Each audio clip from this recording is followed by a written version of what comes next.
Tere õhtust, ilusat neljapäeva ja suur rõõm, et olete saatega Õhtu nüüd liitunud. Tere õhtust, tähelepanu kõik mehed. Kohe kuulete te põhjuseid, miks te hoolimata kõigest ikkagi oma naisega tülli lähete ja veel enam. Me jagame nippe, kuidas tulevikus neid tülisid vältida. Me hakkame rääkima treeningmõtte eluviisist, mille nimeks on GraceFit ehk graatsiliselt vormi, mis õpetab naisi elama ja treenima oma menstruaaltsükli järgi. Ja tuleb välja, et selle teemal võiksid ka mehed tähelepanelikult kaasa elada ja kuulata, sellepärast, et kui kõik asjad endale selgeks teha, siis tulevikus oskame me mehed naistega harmooniliselt koos elada. Selle programmi looja on siin. Tere, Šaalini! Tere!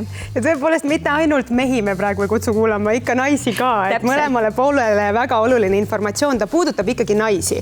Ja sai see, ütleme, kogu see sinu programm, millest me kohe rääkima hakkame ka, alguse sinu enese loost, sinu enese otsingutest ja sellest, et sa ühel hetkel said aru, et tegelikult naised ei saagi toimida samamoodi nagu mehed. Täpselt nii ongi, et see oli esimene kord muidugi, kui me alustasime seda, et kutsusime mehi kuulama, mis on väga tervitatav. Ma tunnen, et me oleme järgmise sammu juurde jõudnud. Super. Aga see tõesti algas, et ma olen pikaajalise liikumise taustaga ja ma olin teinud aastaid igasugust liikumist, mis ongi väga ilus ja hea, kuni ma taipasin, et tekivad mingid rütmid, paar nädalat teed ära, teed harjumusi, rituaale ja siis tulevad mingid nädalad, kus sa tegelikult naisena jooksed kokku. Siis järgneb sellele tohutu enese süüdistamine, sa arvad, et sa oled läbi kukkunud ja siis me oleme tagasi selles nagu nõiaringis ja nullis ja veel rohkem ajab naisel peal närvi, et mees teeb sama rütmi, teeb jube häid harjumusi, läheb aina paremasse vormi ja mina olen jälle nullis. Et siis tekkiski tegelikult see naiste kuutsükli teooria, millest siis ka mina ise sain teadlikuks ja selle ma lülitasin siis ka meie naiselikult vormi GraceFiti liikumisse. Nii, kuutsükli teooria tähendab seda, et sa ütled, et naise ühe kuu sisse mahub kevad, suvi, sügis, talv, eks ole? Just. Nii, mis see täpsemalt siis on? See on hästi ilusti, saabki öelda seda, et sümboolselt siis naise keha elab ühe kuu raames, elab 4 aastaaega läbi. Ja need aastaajad on väga hea seletusviis, sest nii nagu aastaaegade need energiad ja meeleolud, nii on siis ka naise enda kehas. Võtame siis talv, mis vastab siis naisele menstruatsiooniga. Noh, nii nagu ikka talv. See on ju aeg, kus me võiks rohkem puhata, rohkem olla sissepoole. See on kindlasti aeg, mehed, pange nüüd tähele, kus andke oma naisele aega. Hoidke ise näiteks lapsi, olge kannatlikumad naisega, sest et see on tõesti naisele selline sissepoole sisemise tarkuse aeg. Ja ka oma programmis ma siis treeningute osas ütlen, et see ei ole kindlasti aeg, kus teha mingeid väga aktiivseid liikumisi. See on aeg, kus hellitada ennast ja teha liikumisi, mis on rohkem pehmemad, võtavad valusi vähemaks. Pärast seda tuleb meil kevad, nii nagu ikka. Päike tuleb välja, linnud laulavad ja ka naised on palju särtsakamad. Me tunneme, et meil on energiat. See on selline veidike eksperimenteerimise aeg. Naisel on rohkem juba jõudu, et ka teha tegelikult füüsilist trenni. Ja see on kindlasti niisugune nagu mänguline aeg. Ja mehed sel hetkel siis, kui see kevad tuleb, peaksid käituma kuidas? Mehed, siis nad võivad juba hingata vabamalt. Kodus on jälle, ma arvan, kõik palju päikeselisem ja ma arvan, kevad ongi selline aeg, kus naine tuhiseb, teeb oma enda asju, teeb igasugused ajurünnakuid ja on selline hea sädelev energia. Siis tuleb suvi. Jah, ma tahtsin ütelda, et suve ajal mehed, nüüd võime küll tähele panna. Ovulatsioon on üldiselt see periood, mis võib-olla kõige rohkem teada, siis et naised tunnevad ennast kõige kaunimana, kõige rohkem on sul energiat, isegi su hääletämber pidi olema väga meeldiv. Ja see on muidugi väga hea aeg, kus olla oma partneriga, kus minna kohtingule, kus olla sotsiaalne. Et miks mitte ka oma romantikat natukene planeerida, sest et me tegelikult naistena naudime igat faasi rohkem, kui me teeme õigeid tegevusi. Ja treeningu mõttes see on see, kus naistele ma ütlen, et anna kuuma. Et see on aeg, kus võib pingutada, kus ei pea ennast tegelikult tagasi hoidma. Ja pärast seda tuleb sügis. Nii nagu ikka, sügise algus on väga ilus minu meelest. Ja me tunneme ennast päris hästi ka. Aga see sügise teine pool, see on juba vihmane, päris kõle on, tuuled juba puhuvad ja nii on ka naistes. Ja nüüd mehed siis põgitavad kõrvu, on ju? Ja. Nüüd tegelikult ma isegi ütleks, et väga paljudel naistel on just see enne siis menstruatsiooni, sügise teine pool on see, kus me oleme kõige emotsionaalsemad, kus võivad tulla kõige rohkem tülisi tegelikult. Ja see on küll see aeg, kus ma tõesti kaaslastele soovitan, et kuula kannatlikult ära, tee pai, too geishat ja kui palju tundide viisi arutelud jäävad ära. Ja naisele loomulikult puhkust. kui me läheme nüüd konkreetseks, eks ole, ma saan aru, et igal naisel on see periood nii-öelda ju erineval ajal. Kõik ei ole alati samamoodi.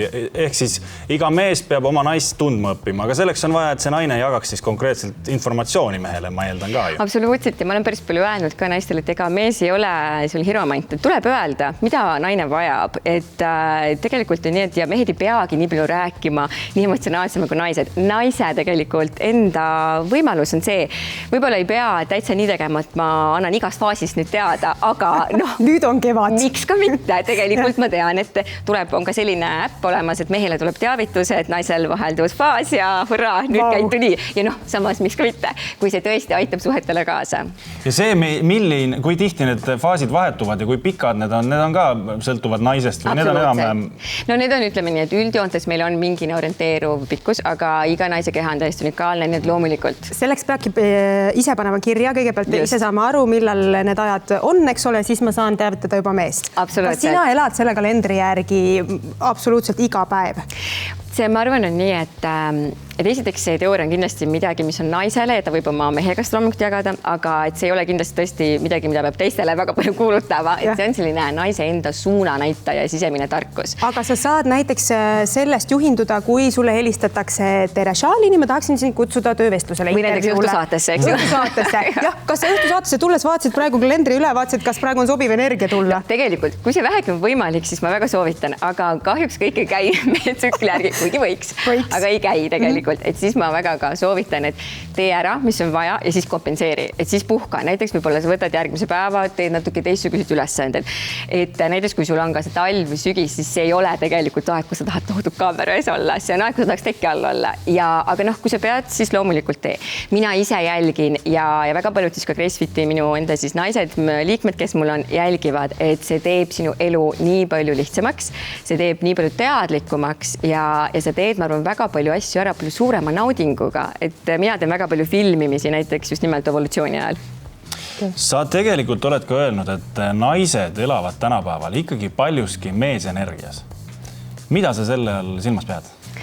No see on võib-olla selline üldine, kus me ühiskonnas oleme, et naised on juhtivatel kohtadel töö juures, siis nad juhivad ka kodus ja siis mingi hetk tekib see läbipõlemise lihtsalt tunne ja see on väga paljudel naistel.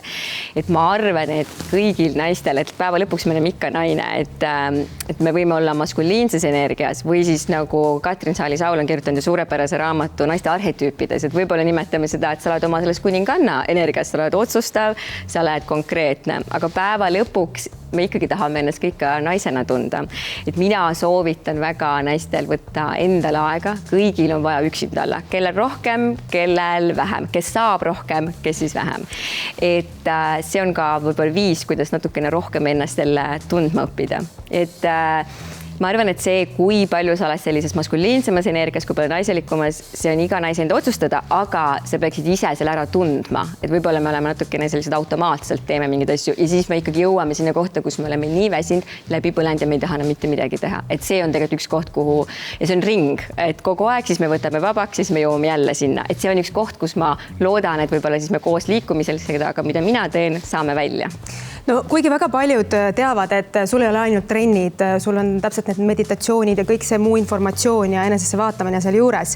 See on täiesti omaette maailm. Siiski ma usun, paljud tulevad esmajoones just trenni pärast. Ja nüüd sa oled öelnud ka, et sa oled tegelenud joogaga, sa oled tegelenud balletiga, tantsimisega väga palju ja need sinna naiselikkuse juurde väga hästi lähevad. Aga kas see tähendab seda, et see jõusaali pool üldse ei sobi?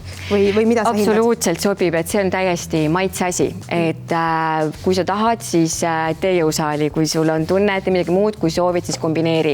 Et seda mina kindlasti ei saa ütelda, mis sobib või mitte. Aga eks ta on niimoodi, et kui sa tahad seda naiselikumasse energiasse, siis ma soovitan teha neid asju, mis nagu toovad seda energiat, võib-olla siis aktiveerivad sinus või toovad esile. Et võib-olla jõusaal mõnel perioodil on väga okei, aga mul on ka väga paljud öelnud, et see on muutunud nende jaoks ikkagi liiga tugevaks. Ja vormi saad sa täiesti erinevate treeningutega, et siin ei ole küsimust. Kui kaua sa ise nüüd nende õpetuste järgi oled elanud ja millised muutused reaalselt on siis toimunud? Ma olen ise olnud nüüd paar aastat jälginud seda ja ma olen öelnud ka, et kõige suurem muutus on suhtes. Ei olegi enam tülisid, jah?